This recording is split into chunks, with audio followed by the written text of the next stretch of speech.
Hello friend, सी language सीखने की series में आज हम लोग सी लैंग्वेज में फर्स्ट प्रोग्राम बनाएंगे जिसमें कि स्क्रीन पर हम लोग वेलकम प्रिंट कराने वाले हैं। अब ये प्रोग्राम यदि आप बिगनर हैं और यदि आप इसे खुद से बना लेते हैं तो इससे बड़ी बात कुछ भी नहीं हो सकती है। ये आपका बहुत बड़ा अचीवमेंट है, क्योंकि छोटा छोटा प्रोग्राम यदि ये आपके लिए फर्स्ट प्रोग्राम होगा और ये यदि आप खुद बना लेंगे तो आपको मोटिवेशन मिलेगा, जिससे आप बड़े बड़े प्रोग्राम भी आने वाले लेक्चर में खुद से बना पाएंगे। और ट्राई कीजिए कि कोई भी प्रोग्राम आपसे खुद सॉल्व हो। मैं सॉल्यूशन तो यहाँ पे बताऊंगा ही, लेकिन ट्राई कीजिए कि खुद से प्रॉब्लम आपसे सॉल्व हो। तो फर्स्ट प्रोग्राम बनाएंगे उससे पहले कुछ कॉन्सेप्ट हम लोग समझ लेते हैं, जिससे हम लोग फर्स्ट प्रोग्राम खुद से सॉल्व कर सकें। सी लैंग्वेज को बोला जाता है, ये है ब्लॉक स्ट्रक्चर्ड प्रोग्रामिंग लैंग्वेज।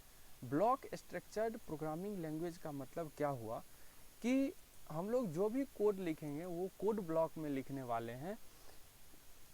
अब हम लोग सी लैंग्वेज में जो भी कोड लिखेंगे वो एक ब्लॉक के अंदर लिखेंगे, वो ब्लॉक के अंदर लिखेंगे और ब्लॉक के अंदर लिखेंगे और एक ऑर्गेनाइज्ड फॉर्म में लिखेंगे। ऑर्गेनाइज्ड स्ट्रक्चर्ड मीन्स हुआ, आप पॉइंट में देखिए, ब्लॉक स्ट्रक्चर्ड। स्ट्रक्चर मीन्स ये हुआ कि हम एक ऑर्गेनाइज्ड फॉर्म में लिखेंगे, एक सीक्वेंस वाइज में लिखेंगे। ठीक है। अच्छा, अब क्वेश्चन उठता है कि क्या हम एक ही ब्लॉक बना सकते हैं सी प्रोग्राम में? नहीं, आपको जितना मन है उतना ब्लॉक आप बना सकते हैं। आपको मन है 2 ठो बनाने का तो आप 2 ठो बनाइए, आपको मन है 4 ठो बनाने का तो आप 4 ठो बनाइए। जितना मन है उतना आप ब्लॉक बना सकते हैं। ठीक है। फिर ये क्वेश्चन उठता है, क्या हम ब्लॉक के अंदर ब्लॉक बना सकते हैं? तो हाँ, आप ब्लॉक के अंदर ब्लॉक बना सकते हैं। आपके रूल में लिखा हुआ है कि you can have block inside the block, यानी कि हम ब्लॉक के अंदर ब्लॉक बना सकते हैं। अच्छा, अब क्या हुआ कि इसे हम बोलते हैं आउटर ब्लॉक, इसे हम बोलते हैं इनर ब्लॉक। अब एक ही ब्लॉक है तो ये आउटर ब्लॉक हुआ, ये क्या है, ये आउटर ब्लॉक हुआ। तो आउटर ब्लॉक को हम बोलते हैं फंक्शन। आउटर ब्लॉक को हम बोलते हैं फंक्शन। अब ये फंक्शन क्या होता है? एक ब्लॉक के अंदर, ये एक ब्लॉक है, ब्लॉक के अंदर हम कुछ कोड लिखेंगे और इसका कुछ नाम रख देंगे। नाम क्यों? क्योंकि आइडेंटिफिकेशन के लिए हम उसका कुछ नाम रख देंगे। जैसे आप ये समझिए कि आप यदि घर बना लिए, ये है घर बना लिए और उसका कुछ नाम नहीं रखिएगा, ये किनका घर हुआ, ये संतोष जी का घर हुआ। ठीक है। तो उसका कुछ हम आइडेंटिफिकेशन के लिए नाम ना रखें तो कन्फ्यूजन होगा, लोग ये पहचान नहीं पाएंगे कि किनका घर है। ठीक है। तो इस ब्लॉक का हमको नाम रखना जरूरी है और इस ब्लॉक का नाम हम कुछ भी रख सकते हैं। जैसे हमने रखा f और हम लगाते हैं पैरेंथेसिस साइन, फिर हम यहाँ पे लिखे f1 और यहाँ पे हम लगाते हैं पैरेंथेसिस साइन, फिर यहाँ पे हम लोग लिखे f2, सपोज लिखे f2 और यहाँ पे हमने लगाया पैरेंथेसिस साइन। यानी कि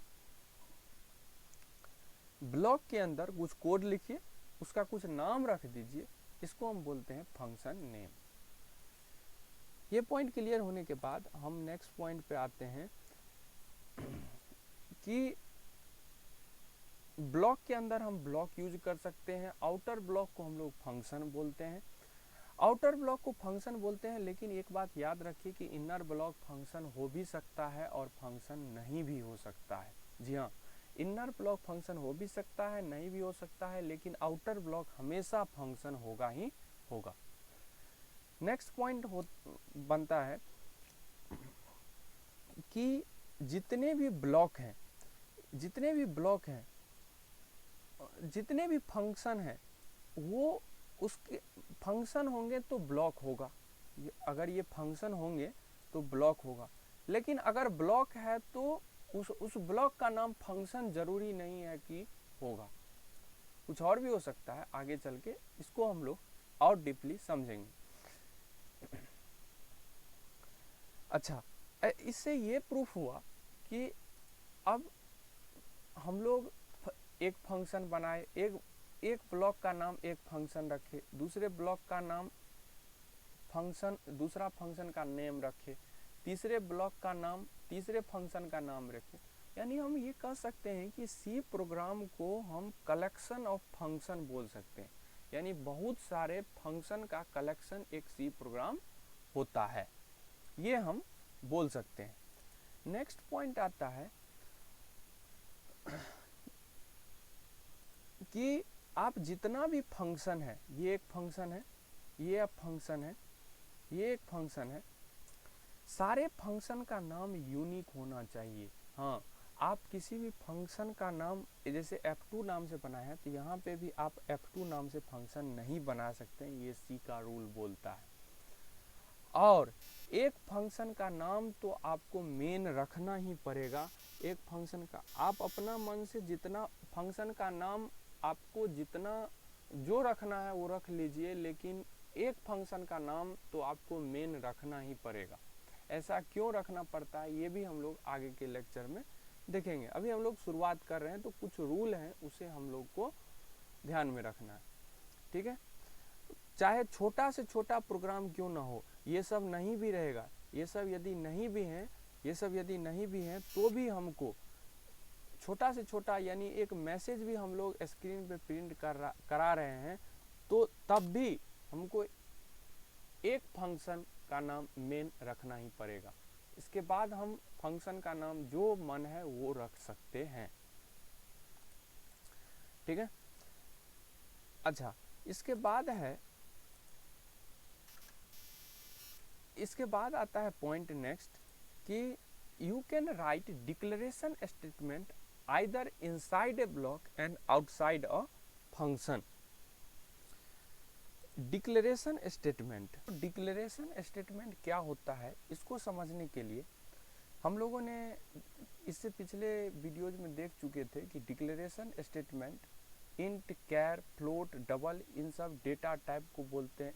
ये डेटा टाइप हैं और डेटा टाइप की मदद से हम लोग वेरिएबल को डिक्लेयर करते हैं और वेरिएबल बना के हम लोग वैल्यू को स्टोर करवा पाते हैं। वेरिएबल बनाते हैं हम लोग किसी भी वैल्यू को स्टोर करवाने के लिए। आप ऐसे समझिए कि यदि अब ये होने क्या वाला है, हम लोग जो भी कोड लिखेंगे उसे हम बोलते हैं सोर्स कोड, यानी उसको हम लोग सेव करते हैं .c से, ठीक है।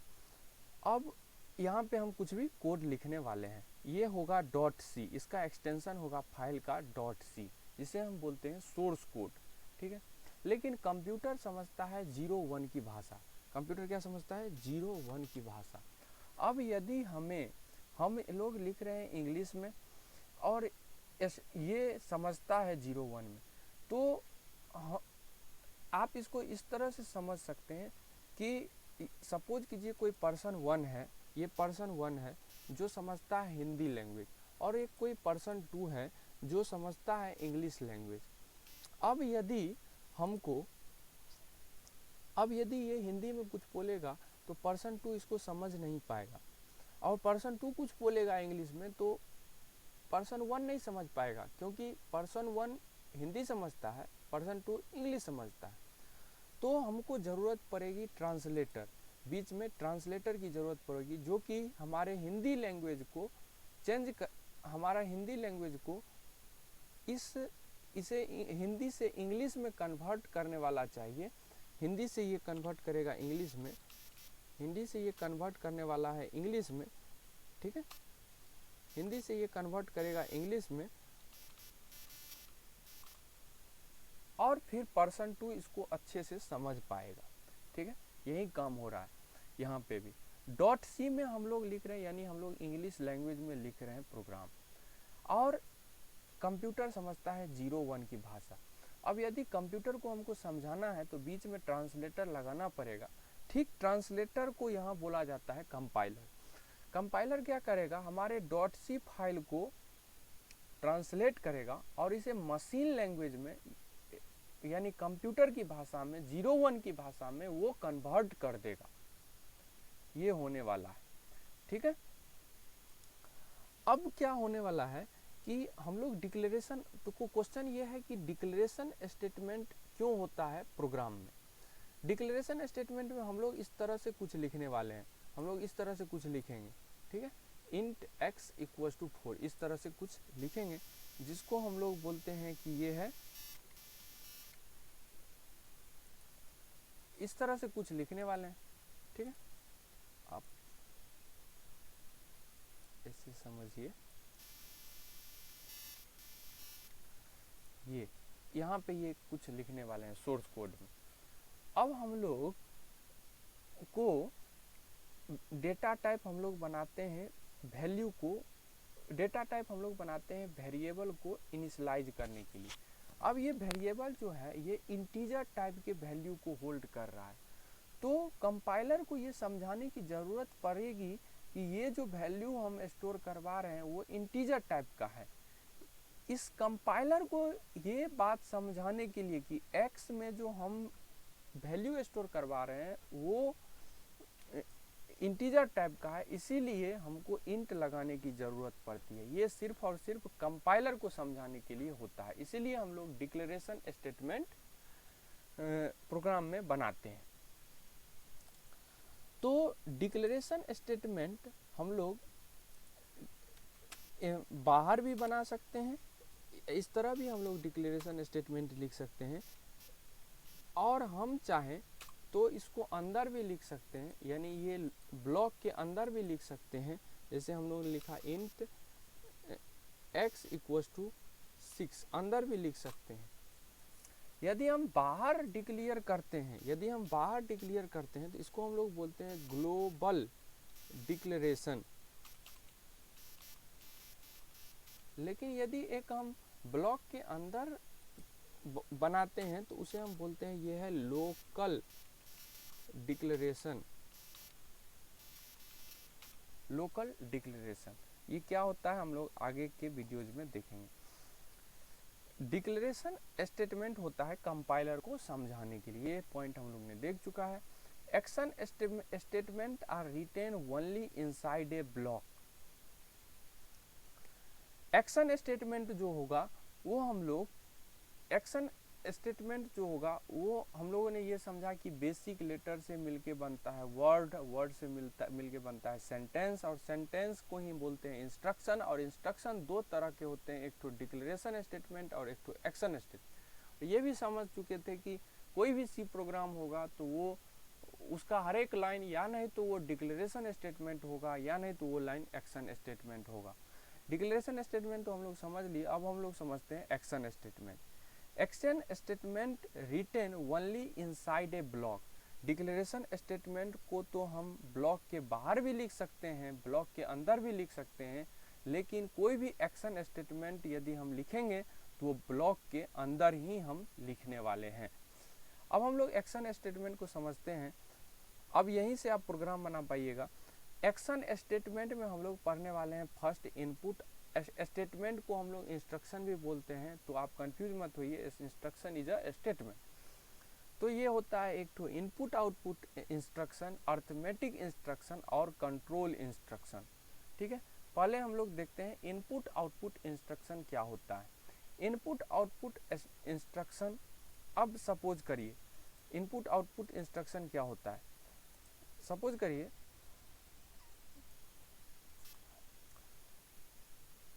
आपका जो स्क्रीन है, कंप्यूटर का स्क्रीन है, इसको आप क्या बोलिएगा।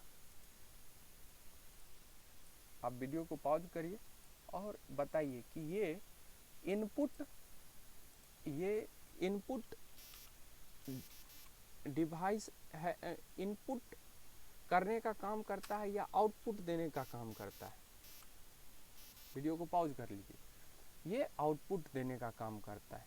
इसी तरह कीबोर्ड से हम लोग इनपुट देने का काम करते हैं, कीबोर्ड से हम लोग इनपुट देने का काम करवाते हैं, और मॉनिटर से हम लोग आउटपुट देने का काम करवाते हैं। ये है कीबोर्ड जिससे हम लोग करने वाले हैं इनपुट, कीबोर्ड से हम लोग करते हैं इनपुट, ठीक है। तो यदि हमको स्क्रीन पे कुछ लिखना है, जैसे सपोज हमको यहाँ पे प्रिंट करना है वेलकम, यदि हमको प्रिंट कराना है वेलकम, ठीक है, तो इसके लिए सी लैंग्वेज में बनाया गया प्रिंटफ। प्रिंटफ क्या करेगा, सिंपल हम लोग क्या करेंगे, प्रिंटफ लिखेंगे, यहाँ पे सीधा लिखने वाले हैं प्रिंटफ। हम लोगों ने अभी समझ चुके हैं कि एक फंक्शन का नाम, हम सबसे पहले ब्लॉक के अंदर कोई भी कोड लिखने वाले हैं, ये हम लोगों ने समझा कि ब्लॉक के अंदर कोई भी कोड लिखेंगे और उस ब्लॉक, एक ब्लॉक का नाम तो मेन होगा ही होगा, मेन होगा ही होगा, और इसके अंदर हम प्रिंटफ एक होता है फंक्शन जो काम करता है। प्रिंटफ के अंदर डबल कोड्स के अंदर हम लोगों ने लिखा जैसे वेलकम, और इसे ये स्क्रीन पे कर देगा प्रिंट। अब हम लोग ने इसको रन करवाया, यहाँ से होता है बिल्ड, बिल्ड करिए और यहाँ से रन कीजिए, रन किए तो ये वेलकम स्क्रीन पे प्रिंट करवाने का काम करेगा। ठीक है, ये पहले से कुछ है, ऐसे कर देता हूँ। हाँ, अब देखिए वेलकम स्क्रीन पे ये वेलकम प्रिंट कर दिया। ठीक है, तो आज हम लोगों ने फर्स्ट प्रोग्राम बनाना सीखा कि कैसे फर्स्ट प्रोग्राम सी में फर्स्ट प्रोग्राम हम लोगों ने देखा। आगे के लेक्चर में हम लोग देखेंगे कि वैल्यू, ये तो हम लोग प्रिंट किए स्ट्रिंग, और हम वैल्यू ऑफ वेरिएबल कैसे प्रिंट करें, ये आगे के लेक्चर में देखेंगे। Thank you and all the best.